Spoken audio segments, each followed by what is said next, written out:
Los dejo con Mauricio Redolés y la presentación de su libro Algo Nuevo Anterior.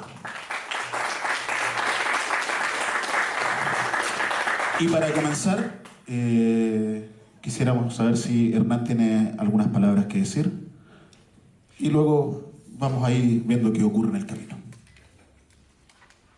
Ok.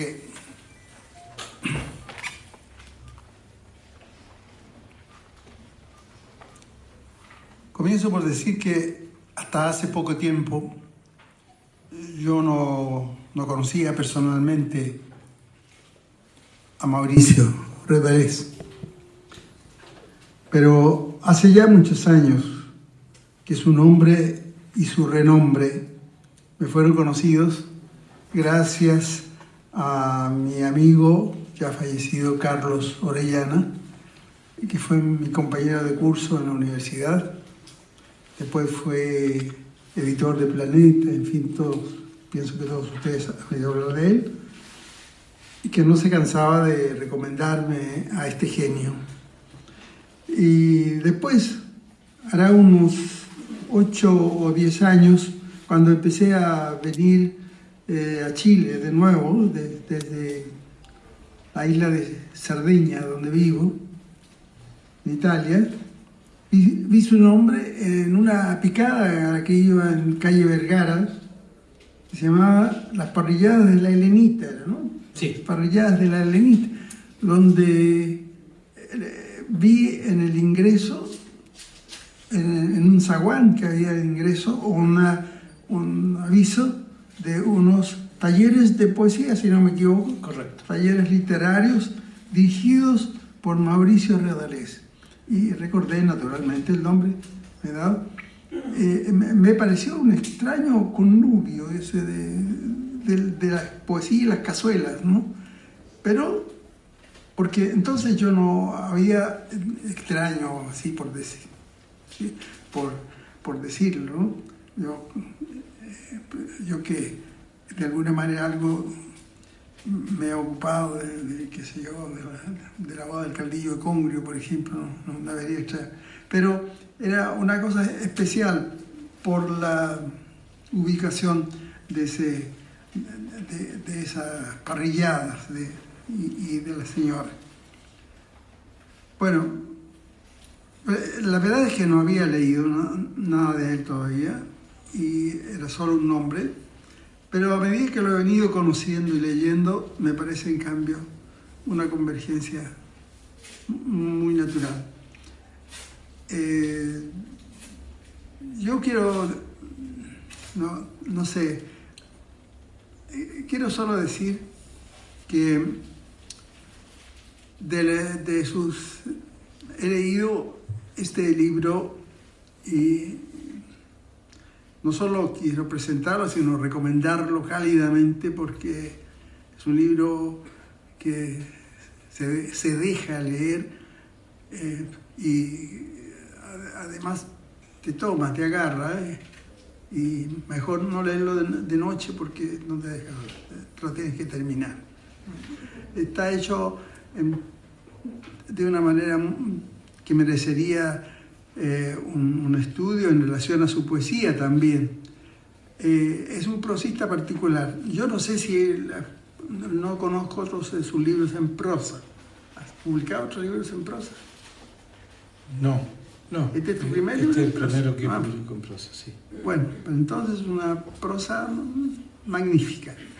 Si como esta forma quisiera solo, me permite 5 minutos, quiero ver mi texto preferido. Aquí y voy a decir por qué. El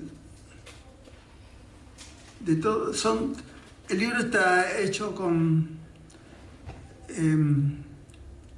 está elaborado con breves trozos, con textos breves que se suceden sin orden ni concierto. Sin orden, pero con un concierto secreto que se advierte al final porque aunque, como era el caso mío, o puede haber, supongamos que un lector inocente, ¿no?, llega a este libro sin conocer o sin saber nada de él, el libro responde al epígrafe de Whitman que viene aquí: quien toca este libro toca un hombre. Y realmente a través de estas pinceladas, no sé cómo llamarlas, que se van sucediendo, que te trasladan de un espacio a otro, qué sé yo, del Santiago de los años 60 a Londres en los años de la dictadura, o de nuevo a Santiago en los años 90, hasta años muy cercanos, el 2010.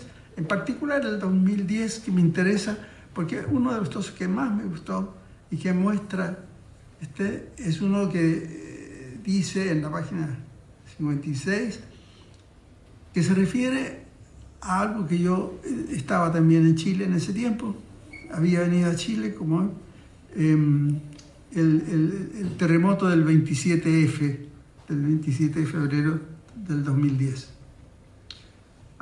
Dice así: años atrás fui a Talca a una de las últimas actividades veraniegas de una discoteca gay. Luego de mi actuación, los organizadores me llevaron a un hotel en el tercer piso de un edificio antiguo. Me acosté y comencé a escuchar tropeles de ratones que corrían por el entretecho. Pensé que podían bajar a la habitación y decidí dormir con la luz encendida. Eran las 3 de la mañana del 27 de febrero del 2010. Faltaban minutos para un terremoto que movió el eje del planeta. Estaba yo a pocos kilómetros del epicentro, en Talca. Bueno, este texto da una muestra muy interesante, a mi juicio, del modo de trabajar de Mauricio, algo que yo llamaría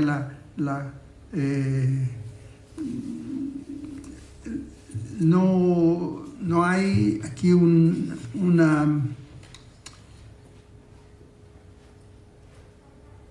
no hay un énfasis particular. Noten ustedes que hay dos detalles. Una, el de los ratones que corren en el entretecho.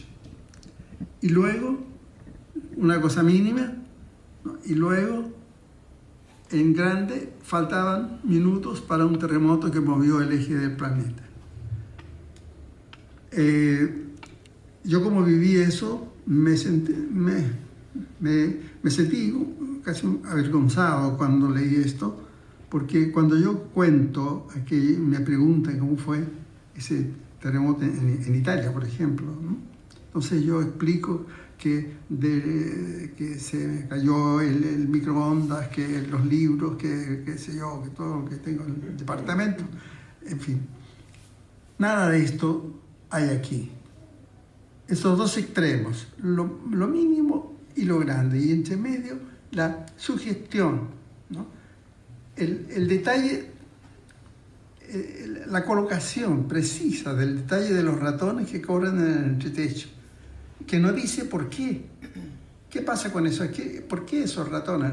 Claro, es claro que quienes hemos nacido y vivido en esta tierra sabemos que los animales presienten los movimientos sísmicos antes que nosotros, ¿no? Pero el modo de colocarlo me parece verdaderamente un acierto en este. Y luego la dimensión cósmica del terremoto, para dar una idea de su grandeza, que mueve nada menos que el eje del planeta. Muchas gracias, Hernán.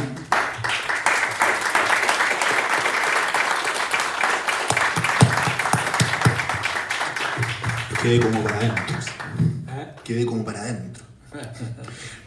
Me gustaría, Mauricio, que le contaras a la gente quién es Hernán. Porque de pronto hay figuras que, como tú, que han tenido mucha visibilidad, pero él no. No, lo que ocurre es que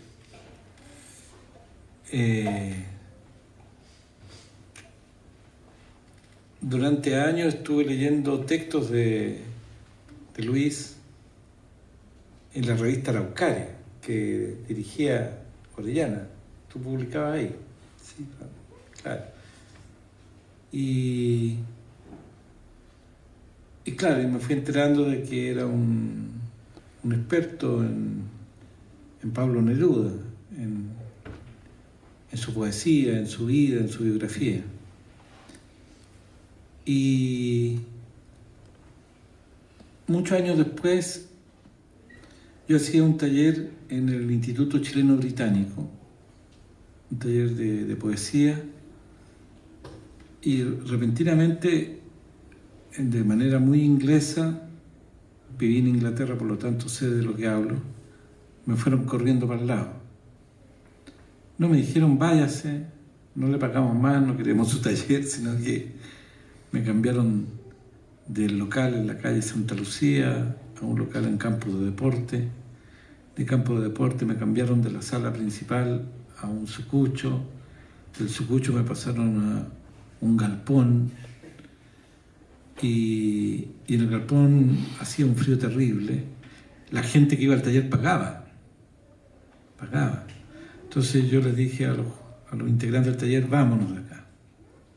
E iniciamos un peregrinaje por bares, universidades, cafés, un café sin patente en la calle Grajales.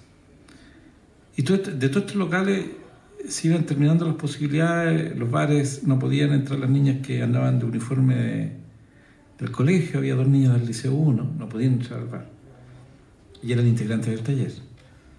En la Universidad Diego Portales se acabaron las clases, chao. Y el café de Grajales lo dirigía, lo regentaba un brasileño que estaba ilegal en Chile, entonces todo llevaba a un peregrinaje. Y un día el brasileño parece que lo tomaron preso, no abrió más. Y yo le dije a los integrantes, salgamos a buscar un local. Y caminando, doblamos por Vergara y llegamos a Parrilladas Helenita. Y en Parrilladas Helenita había un comedor chiquitito y las señoras nos recibieron muy bien. Eran 2 hermanas, Helenita y Kenita. Y acordamos que yo lo iba a arrendar los días martes de 20 a 22 horas. Ellas no tenían clientela, o sea, podíamos no haberlo arrendado, pero nos daba la garantía de que mientras estuviera desocupado lo podíamos ocupar. Media garantía. Porque cuando el sindicato de taxistas tenía una comilona, no, Mauricio, no se puede, chuta. Pero de una forma u otra nos fuimos arranchando ahí. Y un día la señora Kenita, no quiero hacer festinar con la figura de la señora Kenita, pero era una señora que daba la impresión que no era una gran lectora, ni mucho menos, era una persona muy sencilla, y me dijo, lo anda buscando don Luis Hernán Loyola.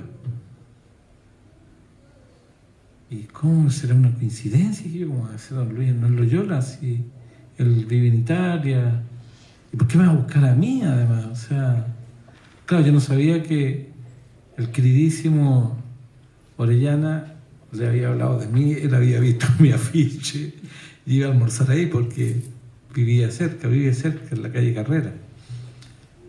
Y no creí, dije, aquí debe haber algún malentendido, debe ser otro Loyola.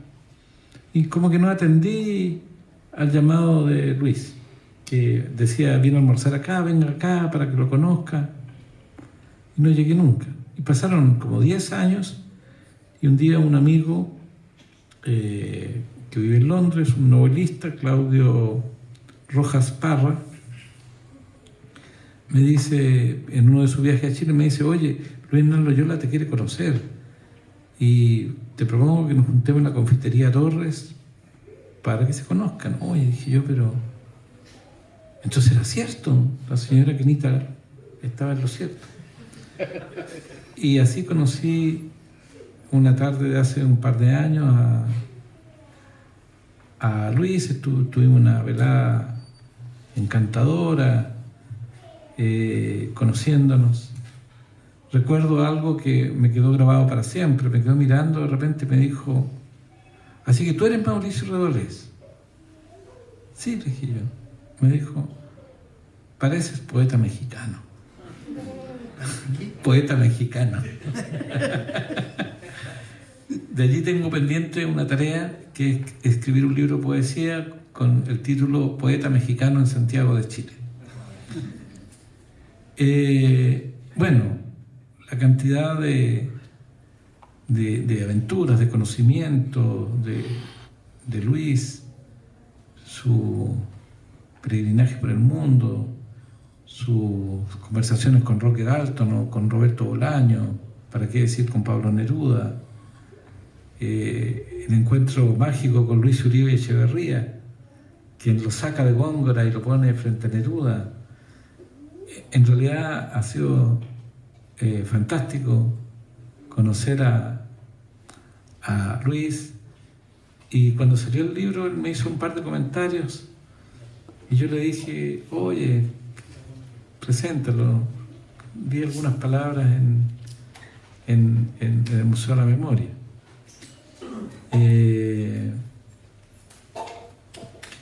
Y le agradezco sus palabras y le agradezco las conversaciones que hemos tenido,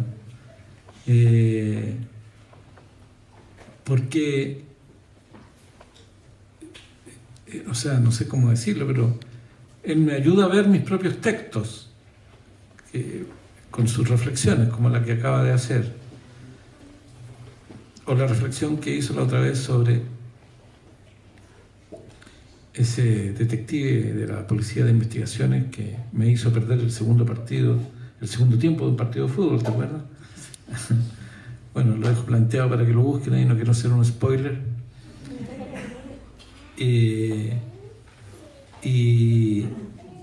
Bueno, y contarles que es un libro que surge con una anécdota, surge con un recuerdo que no supe dónde ponerlo. No sabía si era un recuerdo que debía ser un poema con él. No me salía el poema. Una crónica, tampoco. Una canción, menos. ¿Qué hago con este recuerdo? ¿Cuál es? El recuerdo de mi padre diciéndome que me limpie las uñas en la esquina de García Reyes con Rosas. Y eso me empezó a dar vuelta a la cabeza. Y pensé escribir un libro que se llamara Cosas que no le importan a alguien. Y en aquella época apareció Leo Alas, un muy buen poeta. A propósito de poesía, una reflexión que alguna vez me regaló don Luis Sánchez Latorre, ¿no? Fileo, que me dijo: mire, me dijo, un buen poeta es el que escribe un buen verso. Bueno, si escribe un buen poema, mejor. Y si escribe un buen libro de poemas, mucho mejor. Pero basta un buen verso, o un buen par de versos. Y Leo Alas tiene un buen par de versos que yo quiero con eso hacer una polera, venderlo aquí afuera y hacerme rico. No sé qué chucha he sido. Qué reflexión más chilena y qué reflexión más llena de contenido de nuestras vidas. Aquí tengo un músico, manager, guionista de juegos de video, dramaturgo, no sé qué diablos, Cristian Rodríguez Gómez, gran amigo, una persona entrañable, que aparece también en el libro, aparece en un viaje a Antofagasta que hicimos.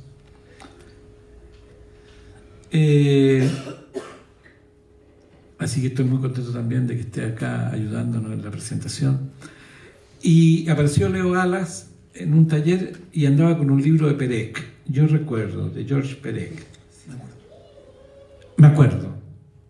Bueno, me lo prestó, lo leí y quedé con la impresión de que Perec me estaba ayudando desde el más allá, me estaba estirando su mano, su sonrisa de niño víctima de la Segunda Guerra Mundial, de padres judíos, y con una escritura luminosa, con recuerdos mucho más, debo decirlo porque alguna vez me lo dijo René Dávila, otro gran amigo que está grabando acá.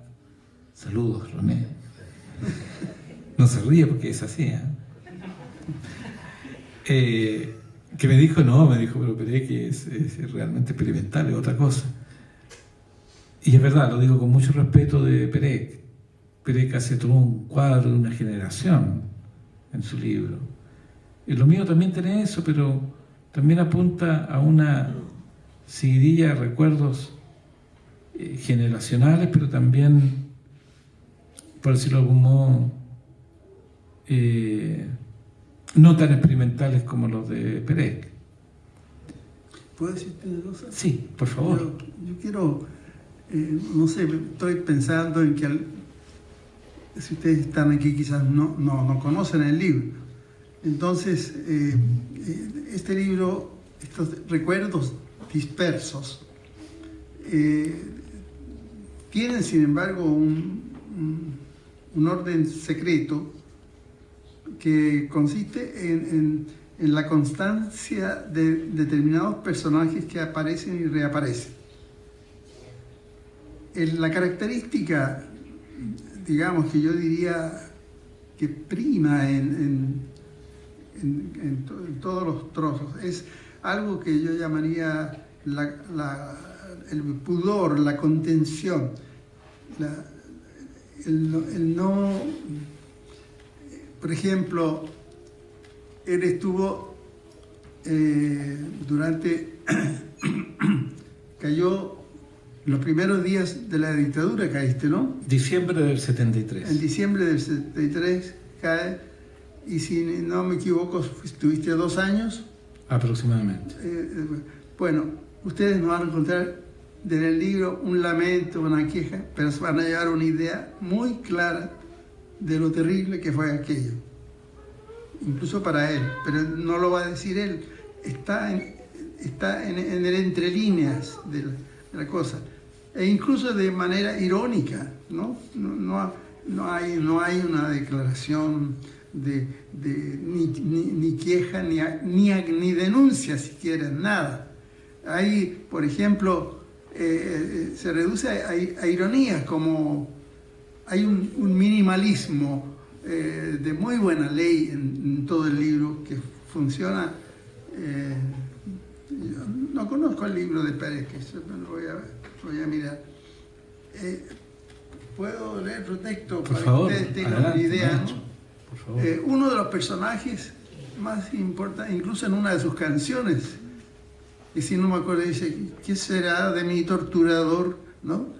Sí. Bueno, es una de las canciones típicas. Habla, eso ya da una idea, y él fue torturado, ¿no? Ahora él,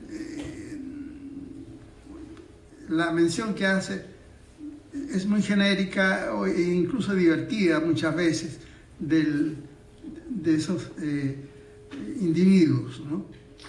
Pero él los mira con una suerte de humanidad que quizás no, hasta qué punto lo merecen, no lo sé. Dice: los torturadores de la Academia de Guerra Naval en Valparaíso nos gritaban desesperados cuando nos quedábamos en silencio en los interrogatorios: coopera, huevón, coopera. En el campo de concentración de Coyihuay, donde íbamos a dar la mayor parte de los presos políticos de Valparaíso y alrededores, un equipo de baby fútbol que participaba de un campeonato interno se llamaba Los Coopera, huevón, coopera. Y el grito de guerra era: coopera, huevón, gritaba uno; coopera, contestaba el resto, y así 3 veces. Y al final todos lo dicen: coopera, huevón, coopera.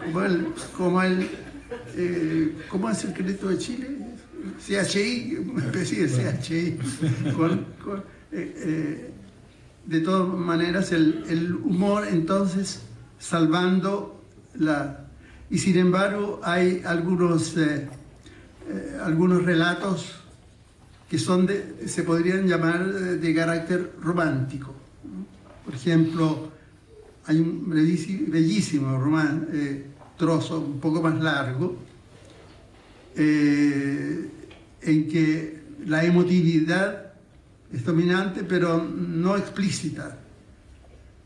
en un viaje desde Londres a Essen, en Alemania, de una morenaza que va con un tipo que la está cortejando, bueno, y él mira tanto que el otro tipo, ¿no? El Roque Dalton, ¿no? se enoja y le hace un gesto así. Bueno, él deja de mirar. Pero al final la morenaza se enoja con el tipo y lo despide. Y al final, en suma, para ser breve, se despiden. Será él, Mauricio, quien despide, digo bien, la morenaza, ¿no? Sí, sí. Despide en la estación, en Colonia, a la muchacha, ¿no? A la cual ha logrado, en fin, abordarla por un brevísimo tiempo y despedirla. Y bueno, les dejo a ustedes para la lectura el desarrollo y la conclusión de este pequeño episodio. Muy simple, nada de espectacular, pero que demuestra como también los detalles de recuerdos del padre y de la madre. Del padre sobre todo, hay un acento muy fuerte puesto sobre la presencia del padre, pero también la madre, de manera así que casi no habla, ¿no? Pero que cuando regresan de la consulta al dentista, lo deja, se detiene en el almacén, en un almacén donde en los años 60 ponían la radio muy fuerte para sentir los comentarios deportivos, futbolísticos de Julio Martínez, ¿no? De Julio Martínez, que cuando él era niñito, en aquellos años, él le gustaba escuchar y la madre lo consentía en ese. Bueno, esos detalles dichos así parecen, ¿no? Como quizás a mí me recordaban algunos momentos de los mejores momentos de González Vera cuando era muchacho, ¿no? Pero en clave postmoderna, digamos, ¿no? En clave, y claro, González Vera jamás me habría puesto un garabato. Hay bastante garabatos, pero incluso quiero decir que los garabatos son funcionales, jamás vulgaridad. Esta es una cosa que se ve en la poesía de él. El otro libro que tengo aquí, que lo recomiendo también, me permito, esto está fuera de programa, este libro se llama El estilo de mis matemáticas. Este es el libro editado también por Lumen, por la editorial Penguin Random House, y acá apareció hace poco tiempo. Es una excelente antología y se la recomiendo cálidamente. Hay una posición que hay muchísimos garabatos, pero créanme, no lo digo solo no hay un momento en que uno sienta la vulgaridad. Todo es funcional al texto, ¿no? Todo es funcional a la intención del poeta. A mí personalmente me cuesta decidirme entre la calidad de la prosa, en la cual yo me permito decirle a Mauricio que persista, porque es un muy buen prosista, y su poesía, y también es